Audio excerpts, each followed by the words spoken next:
Souviens-toi comment la saison a commencé pour les Panthers. Bryce Young, ça n'allait pas du tout. On l'a cloué au banc pour Andy Dalton. Mais lorsqu'il est revenu au jeu, ben là, Bryce Young a démontré des signes vraiment très encourageants. La question est de savoir, est-ce qu'on en a fait suffisamment là, afin de passer à l'étape suivante du côté de la Caroline? On a gagné juste 5 matchs au bout du compte l'année dernière. Alors, on va jeter un coup d'œil, Marc-André, justement ben, au changement, au nouveau venu également, au départ notable du côté de l'organisation de la Caroline. Si on se concentre sur l'attaque, évidemment, les arrivées, c'est Tyrone McMillan là, qui retient l'attention, le receveur repêché au 8e rang par les Panthers au dernier repêchage parce qu'on veut vraiment bien entourer Bryce Young. Bryce Young, c'est fascinant, Didier. Moi je suis encore un peu sous le choc de savoir à quel point on s'en souvient l'année dernière. Là, ça avait mal commencé pour lui. Il avait été cloué au banc et par la suite, c'est comme si la lumière au bout du tunnel avait apparu du côté de Bryce Young. Lors de ses 10 derniers matchs, il a obtenu 20 touchés, seulement 8 revirements, 6 interceptions. Lors de ses 4 derniers matchs, une cote d'efficacité de 102,3 à la position de carrière. Il a complété 65 de ses passes. Euh, moi, j'avais pas vu ça. J'avais pas ça dans les cartes là, de voir Bryce Young. Ben, on peut ressusciter, on peut dire ça comme ça, puis connaître du succès. Didier, toi, ça t'a-tu impressionné? Ça m'a énormément impressionné, Marc-André, parce que je pense que ça en dit beaucoup sur Bryce Young, sa force de caractère, sa force mentale. Parce que je ne sais pas si tu te souviens des images qu'on avait vues de lui lors de son premier entraînement, lorsqu'il avait appris qu'il était cloué au banc.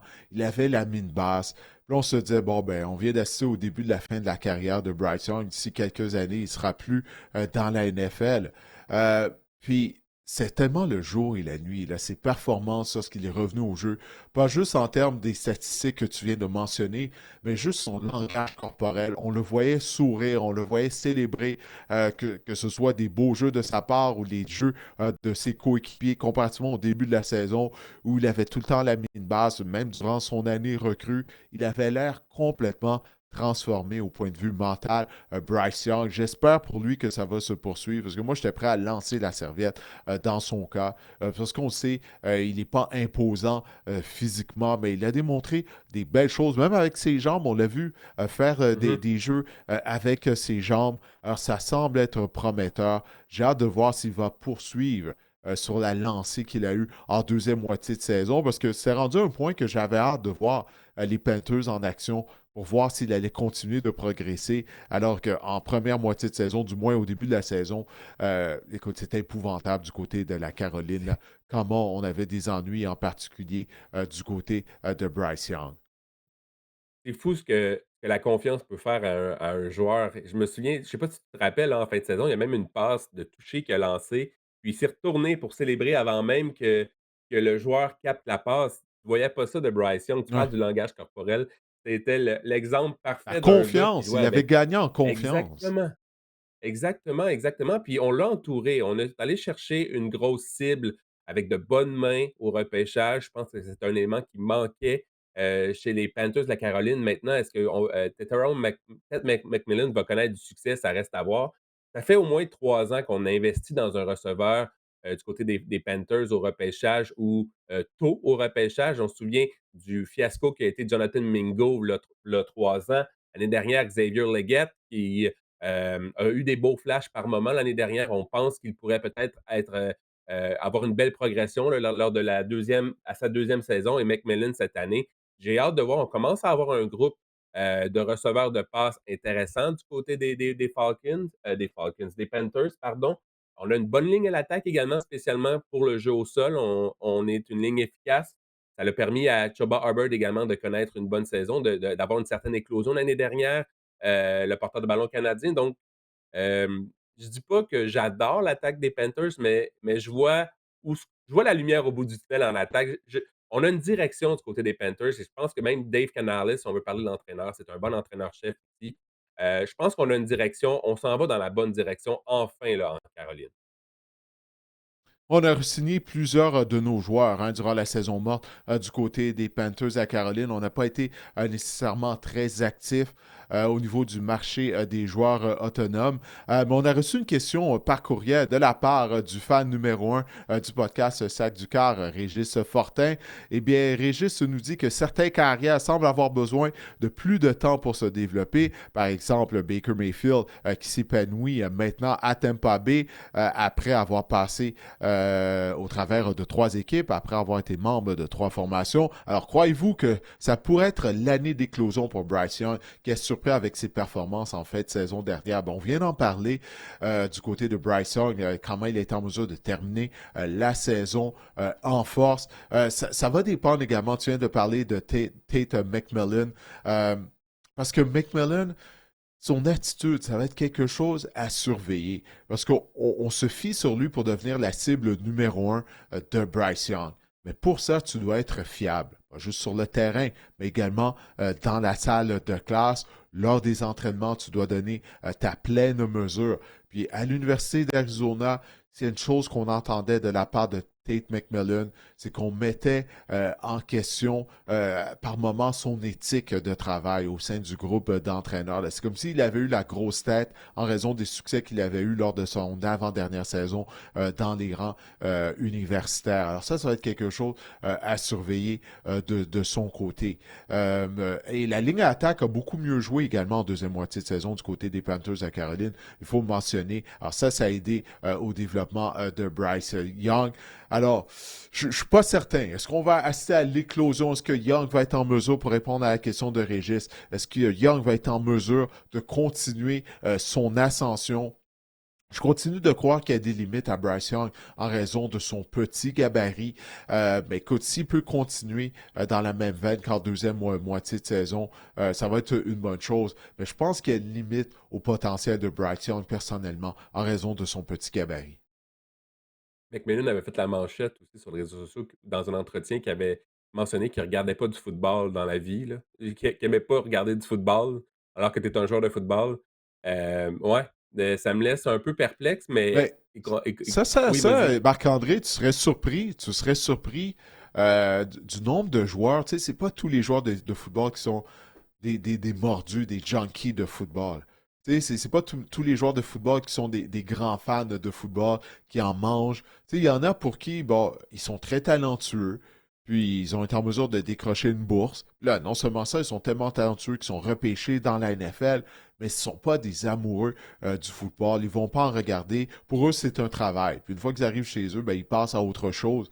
Alors, c'est ça qu'on questionne d'une certaine façon du côté de Tate McMillan. Son amour du football, à quel point il aime ça. Puis ça va être mis à l'épreuve. Une fois que tu arrives dans les rangs professionnels, c'est pas comme à l'université où il y a une limite de temps de 20 heures par semaine qui peut être consacré aux entraînements. Là, c'est comme si tu joues au football à temps partiel. Tu dois aller, bien sûr, à tes cours et tout. Mais là, quand tu es dans les pros, là, c'est ton emploi à temps plein. Là. Alors là, ça met à l'épreuve vraiment à quel point tu aimes jouer au football. Est-ce que tu aimes simplement qu'est-ce que le football t'apporte ou tu es vraiment en amour avec ton sport? C'est ça qu'on va découvrir avec Tate McMillan au début de sa carrière.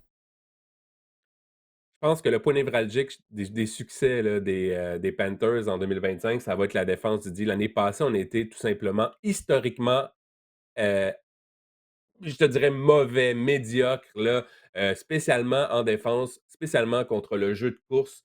L'année dernière, on a accordé 31 points par match en moyenne. C'est le troisième plus haut total en 20 ans dans la NFL. La défense, elle a été tout simplement exécrable.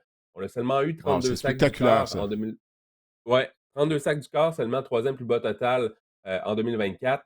On mise beaucoup, et écoute, là, on était à une autoroute pour les équipes adverses au sol. On mise beaucoup sur le retour de Derek Brown, là, le joueur de ligne défensive, qui est comme la pierre angulaire un peu pour contrer justement à lui seul ce jeu au sol. On a fait signer un contrat à Bobby Brown également, 332 livres, qui pourrait aider également à ce niveau-là. Mais il faut vraiment pour connaître du succès en attaque, ça passe aussi par la défense. Il faut arrêter le jeu au sol du côté des Panthers en 2025.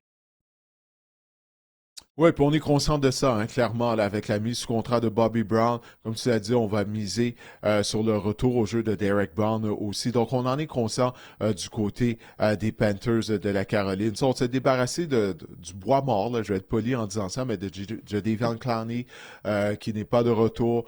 Shaq Thompson, lui, il a eu une belle carrière du côté des Panthers de la Caroline. Ça faisait longtemps qu'il était là. La saison recrue de Thompson, c'était lorsque les Panthers ont participé au Super Bowl secondaire de ligne. Il est maintenant un membre des Bills de Buffalo. Mais c'est vrai, ça commence par arrêter la course. Cette histoire du succès en défense, tu dois être en mesure d'arrêter l'attaque terrestre des équipes adverses. Comme je le mentionnais, on a re-signé plusieurs de nos joueurs du côté des Panthers à Caroline, dont le demi-coin J.C. Horn, qui est un des meilleurs demi-coins de la Mm. NFL.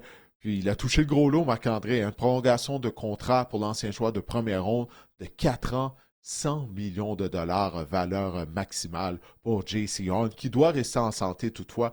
S'il en a raté des matchs depuis le début de sa carrière, mais quand il est dans la formation, on mise sur un vrai demi-coin numéro un. Exactement, exactement.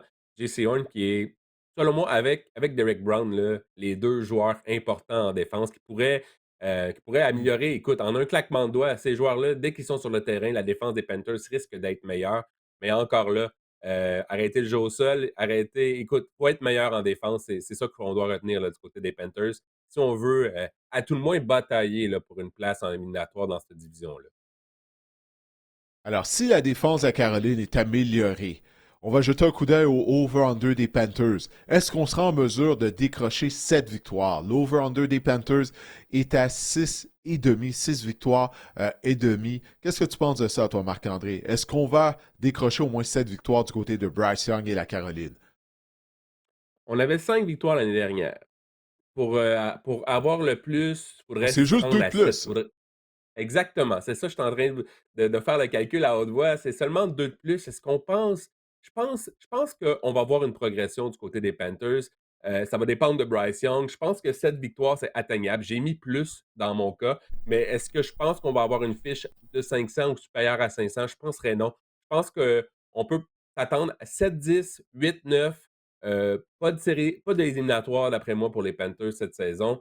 Mais oui, on va avoir une progression. Je pense que 6,5, je mettrais plus dans mon. Hmm, je vais dire Ouais, moins. c'est. Ça va être aux Ouais. Panthers de me prouver qu'ils peuvent gagner au moins 7 matchs. Ça va être à la Caroline de me prouver ça. Pour moi, il y a encore des points d'interrogation. Est-ce qu'on est en mesure de passer à l'étape suivante? Euh, non, écoute, parce que la défense était très mauvaise, hein. Comme tu as parlé des statistiques, à quel point qu'on a eu des ennuis. Ça va être aux Panthers de la Caroline de me prouver qu'ils peuvent gagner au moins 7 matchs. Alors moi, je vais choisir l'under du côté de la Caroline. Ça n'a rien à voir avec Bryce Young, mais la défense, comme tu l'as si bien dit, elle était vraiment mauvaise, hein, tu sais. On parlait beaucoup de Bryce Young en début de saison lorsqu'il jouait mal, mais défensivement, c'était épouvantable. Alors, j'ai hâte de voir ça. C'est aux Panthers de me prouver qu'ils peuvent gagner au moins un 7 matchs.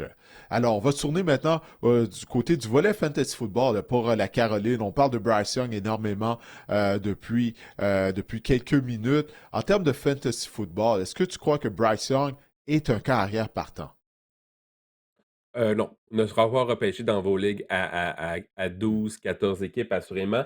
Mais peut-être mettre des chiffres, c'est ce qu'on dit depuis tout à l'heure. Entre la semaine numéro 12 et la semaine numéro 18, Bryce Young, quart numéro 8 en termes de points par match au niveau fantasy et une moyenne de 25 verges au sol. Ça, c'est quand même intéressant. De parler également qu'il peut apporter quelque chose, une dimension avec ses jambes. Ça, c'est toujours payant au niveau fantasy. Il est le quart numéro 24 en ce moment au niveau fantasy. Euh, je vais vous dire une affaire. Moi, Bryce Young, là, si j'ai un corps à mettre sur mon banc en fin de repêchage, puis voir ce qui se passe, là, juste savoir comment le début de saison va pour une ou deux, 3 semaines. Si j'ai pas trop de blessés, c'est un gars que je peux attendre. Pour moi, c'est mon choix en ce moment. C'est le corps idéal pour moi. Je veux pas que ce soit mon corps partant, évidemment, mais je veux voir si la fin de saison, ce n'était que la poudre aux yeux, ou si c'était vraiment la réalité. Si Bryce Hmm. Young va éclore en 2025. On a vu le potentiel qu'il peut avoir lorsqu'il joue avec confiance. C'est mon corps que je mets sur mon banc en ce moment. Ça peut changer, là. On est quand même juste au mois de juillet.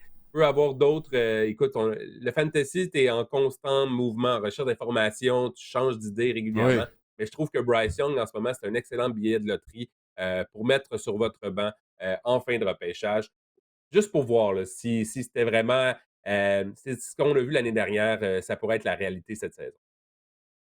Ouais, puis ça, on pourrait avoir un pire carrière réserviste là, lorsque notre carrière partant est en semaine de congé que Bryce Young. Et on n'a pas mentionné le nom du demi à l'attaque canadien, Chuba Hubbard, qui est natif de l'Alberta. Écoute, ça a été une éclosion pour Hubbard l'année dernière. Il a été récompensé même avec une belle prolongation de contrat. La question est de savoir, est-ce qu'il sera aussi productif cette saison-là? Parce que là, il ne va pas passer sous le radar.